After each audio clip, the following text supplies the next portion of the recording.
Today we're going to talk about communication, not a simple and easily understood subject. We're going to be talking to Mr. Joe Yazbeck. Joe, talk to us about what you do as part of your career and what you do to help people. My field and what I deal with, John, is live communications. Communications that reach people. I'm a public speaking coach, leadership development specialist. I work with people that need to connect to others, people connecting to people. So you look at the word media, for example, you're talking about radio and television and so forth, and the word now is social media. And so what I coach for regarding the media are those individuals that need to reach others through those channels. So Joe, who is a typical client for you? Well, that word typical may not be appropriate, John.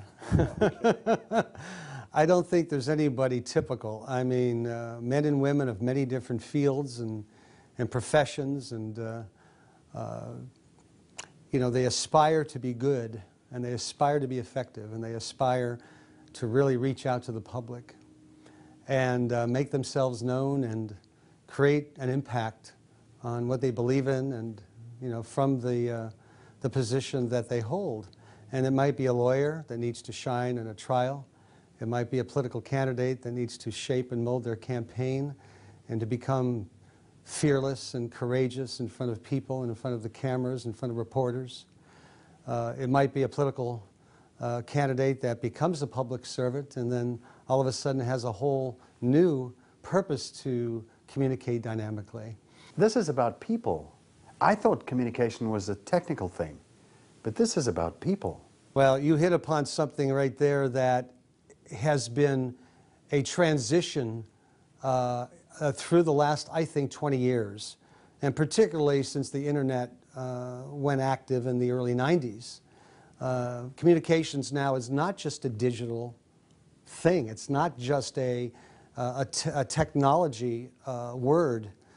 Communication still has, and in the importance of communication, the interaction between people, which is a live thing. It's how one expresses themselves. And in my work and working with communications, I really work with the individual not necessarily to be impressive or to impress, but to be expressive, to express outwardly, and to really take an interest in the world around them. So in a lot of ways, it's unleashing an individual. There's been a big change in the world in the last century. Now there's a dialogue. It's almost like each person is finding their own voice as an artist.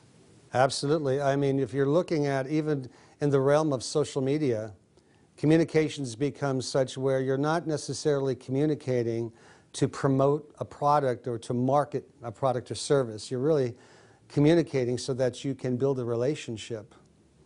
And relationship building is really what it's all about.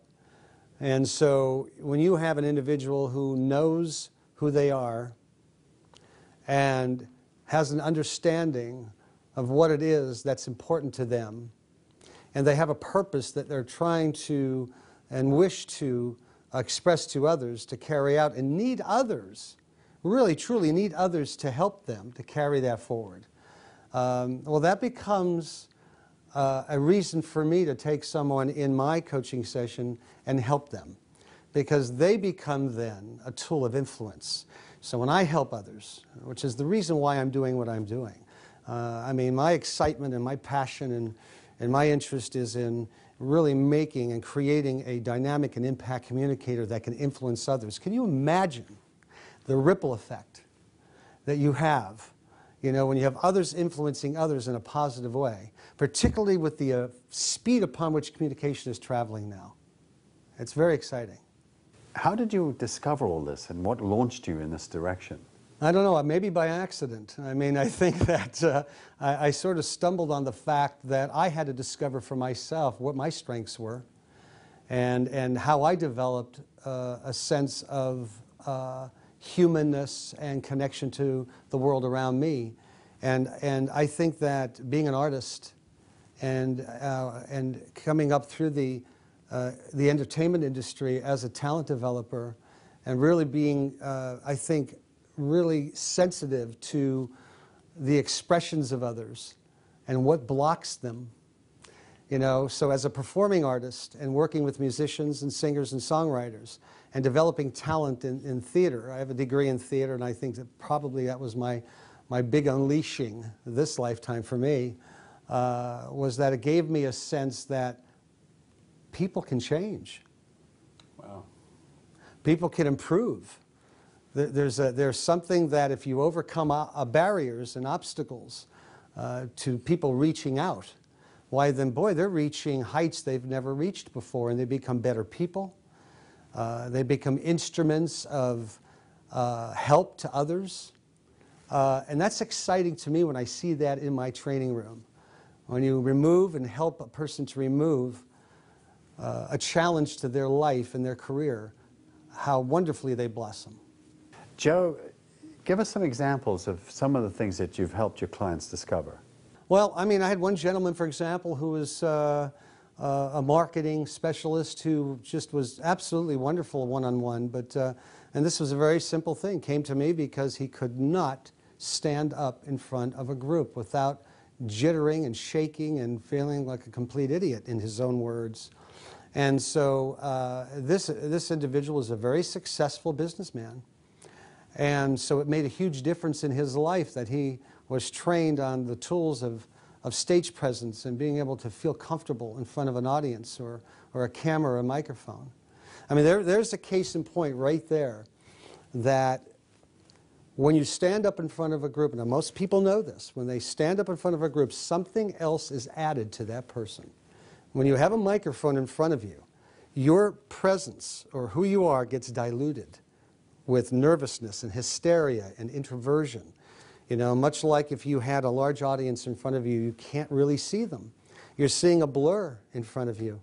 And so when you take someone like this individual and many of the individuals that I have trained, and you see them where less is more. Less is more. It's a point where they can just be there of who they are. They don't have to have some kind of adopted, contrived, or stereotypical identity that they're using because they feel that that's the winning identity. They no longer have to do that. And when you go through a repetition of practical skill-building exercises in the coaching room, it becomes easier and easier and easier. Most importantly, if anything, the communication part that I've learned the most from Joe is how to properly listen. And we all like to talk, but we all don't listen. And Joe has helped me significantly in that regard. I had Joe come and critique me. I speak a lot. And you know, you think that you're doing everything okay, but when a professional speaking coach comes to critique you, then they're able to spot things and know exactly where they could help improve what you're doing. Joe's strength is his ability to really bring out the light that everybody has within them and make them really shine through. I'm really kind of surprised he's actually trying to make me a better me. He's making me more of myself. And I think that's kind of a neat process. And I like to take that, and I'm starting to do that with my real estate agents. Instead of trying to have them do it my way, helping them to do it their way, just do it better. And I think it's an exciting process. Wouldn't have done that without Joe. One doesn't meet Joe Yazbeck, one encounters him. And certainly that was the case for me. It was encountering Joe, and it's to one's own benefit that one encounters him. So Joe, there's a natural reach for this. There's got to be a demand for what you do. How do people get hold of you? Well, you know, it's not a natural reach. It's a very hesitant reach. And it's a reach that needs to be helped along. Call Joe to set up a complimentary consultation to get started on your way to becoming an effective leader and public speaker.